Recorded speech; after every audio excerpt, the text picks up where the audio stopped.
Hello friends, कैसे हैं आप लोग। आज हम लोग पढ़ेंगे बीए फिलोसफी फर्स्ट ईयर बीपीवाई 004 के खंड 1 में इकाई 4 धार्मिक बहुलवाद।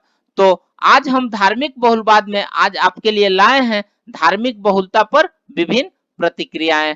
तो वीडियो स्टार्ट करने से पहले जो भी फ्रेंड्स हमारे चैनल पे नए आए हैं कृपया चैनल को सब्सक्राइब कर ले और बेल आइकन को प्रेस कर दे ताकि जो भी लेटेस्ट वीडियो हमारे चैनल पे आए वो सबसे पहले आपको मिल सके। तो आइए ज्यादा टाइम को न किल करते हुए चलते हैं अपने टॉपिक पर। धार्मिक बहुलवाद में धार्मिक बहुलता पर विभिन्न प्रतिक्रियाएं।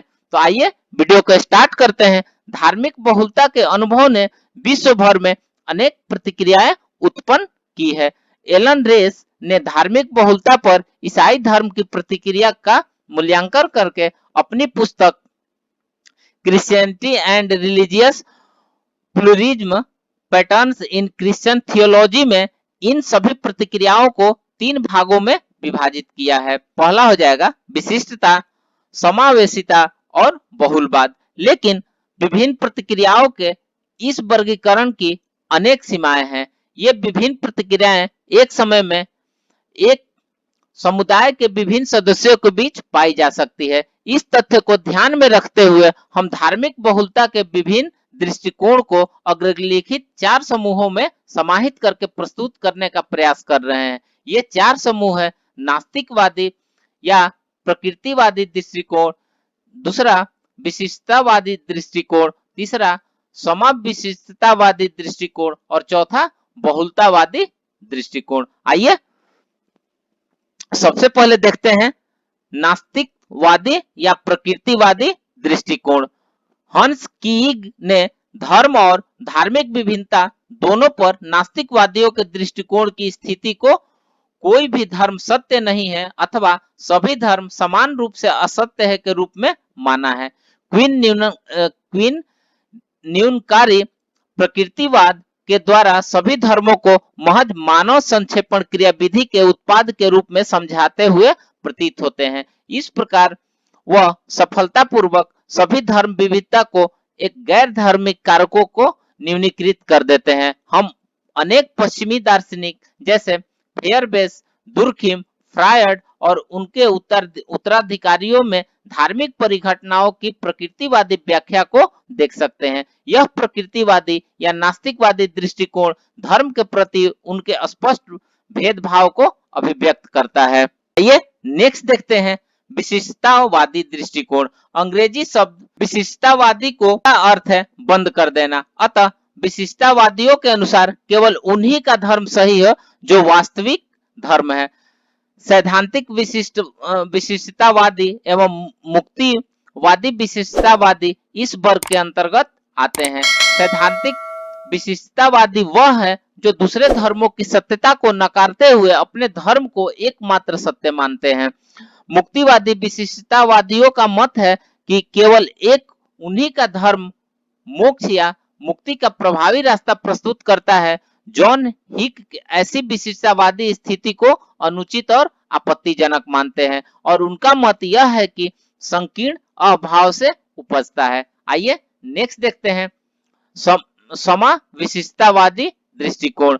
समा विशिष्टतावादी एक धार्मिक परंपरा को अंतिम सत्य और मोक्ष या मुक्ति पाने के प्रभावी तरीके के रूप में प्रस्तुत करते हैं। यद्यपि वे अन्य परंपराओं को महत्वहीन, अधम या मानने की बजाय उन्हें केवल परम सत्य या मोक्ष के लिए रास्ता बनाने वाले अथवा उनके पहलुओं पर चिंतन करने वाले के रूप में देखते हैं। ईसाइयों में यह दृष्टिकोण ईश्वर की प्राप्ति की सर्वमोक्षवादी इच्छा और केवल ईसा मसीह को ईश्वर मानते हुए मोक्ष प्राप्त करना, दोनों विचारों को एक साथ समझने का प्रयास करना हम जे.एन.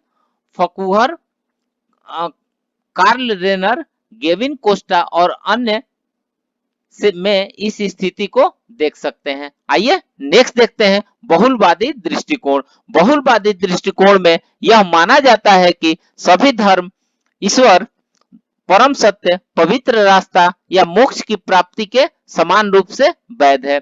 बहुलवादी दृष्टिकोण को अंतर धार्मिक संबंधों का एकमात्र उचित आदर्श माना जाता है।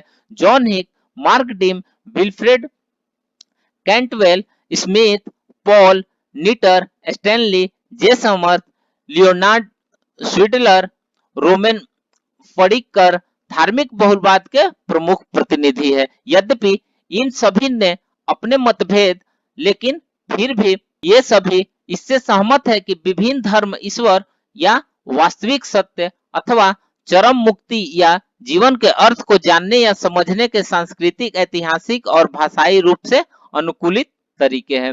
उदाहरण के लिए जॉन हिक धार्मिक अनेकवाद या बहुलवाद के दार्शनिक सिद्धांत की पहचान एक ऐसे विद्वान के रूप में करते हैं जिसके अनुसार विश्व के महान धर्म एक परम रहस्यमय दिव्य वास्तविकता के लिए विभिन्न संकल्पनाएं और अभिधारणाएं बनाते हैं और उनमें से प्रत्येक में स्वतंत्र रूप से मानव अस्तित्व का आत्म केंद्रित से सत्यता केंद्रित दृष्टिकोण में रूपांतरण हो रहा है। अतः महान धार्मिक परंपराओं को उनके भीतर के वैकल्पिक मोक्षदायी स्थान या ऐसे रास्ते माना जाता है जिन पर चलकर स्त्री और पुरुष मोक्ष, मुक्ति और पूर्णता प्राप्त कर लेते हैं।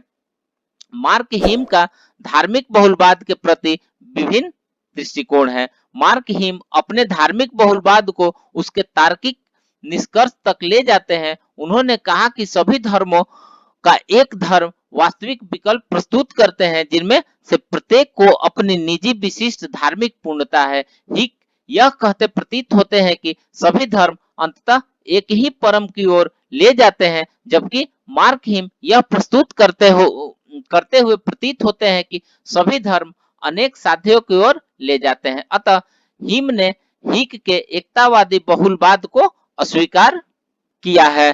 पुनः हीम के अनुसार एकतावादी बहुलवाद दोषपूर्ण ढंग से यह मानता है कि एक ही प्रभावी धार्मिक लक्ष्य है। एकतावादी बहुलवाद को धर्म के सभी अनुभवजन्य और प्रतिभाषिक तत्वों को उस सत्य, मूल और अनिवार्य सत्ता के अनावश्यक और आकस्मिक आयाम जिन्हें सभी धार्मिक परंपराओं के लिए समान माना जाता है, मानते हुए प्राप्त किया जा सकता है। हिम ने एकतावादी बहुलवाद की इस समांगीकरण प्रवृत्ति को विशिष्टता या समावेशिता की प्रभुत्ववादी प्रवृत्ति से मुक्त नहीं माना है। वह कहते हैं कि विशिष्टता, समावेशिता और एकतावादी बहुलवाद साम्राज्यवादी प्रकृति के सिद्धांत है। इनमें अंतर सिर्फ स्तर का है। वह धार्मिक परंपराओं की अखंडता को उनके संदर्भों में समझने का विचार रखते हैं। उन्होंने पाया कि यह दृष्टिकोण विविध धर्मों के बीच सत्य या वैधता के साथ साथ अंतरों को भी पहचान कर सकता है। हम पहले ही देख चुके हैं कि उन्होंने ऐसे बहुलता के सिद्धांत को अस्वीकार कर दिया जो व्यक्तिगत स्वीकारोक्ति की विशिष्टता को नकारते हुए धार्मिक मूल का एक विशिष्ट स्तर प्रदान करते हैं। वास्तव में यह धार्मिक मूल सभी धर्मों, सर्वाधिकार वाले क्षेत्रों में समान रूप से पाया जाता है। अतः हिम अपने दावों में मर्यादित हैं। उनके लिए धार्मिक बहुलवाद अन्य धार्मिक प्रतिबद्धताओं और परिप्रेक्ष्यों में से ही एक है, न कि उनसे श्रेष्ठ है। हिम ने अपने पक्ष को निकोलस रेसर के विचारों पर आधारित करते हैं और ऐसे सिद्धांत पर पहुंचने का प्रयास करते हैं जो धार्मिक बहुलवाद का पर्याप्त उत्तर न दे सके। रेसर ने अपनी पुस्तक द स्ट्राइफ ऑफ सिस्टम्स में अपने मत को अभिविन्यासित बहुलवाद कहा है। उन्होंने बहुलवाद के उत्तर में 3 संभावित दार्शनिक उत्तर को अस्वीकार किया है, जिसमें पहला है, एक उत्तर को उन्होंने विशिष्टता सत्यता दृष्टिकोण कहा है। सत्यता का निश्चित गुण होता है और स्पर्धी विवरणों में से सिर्फ एक तार्किक रूप से उचित हो सकता है। दूसरे उत्तर का उन्होंने असत्यता दृष्टिकोण कहा है।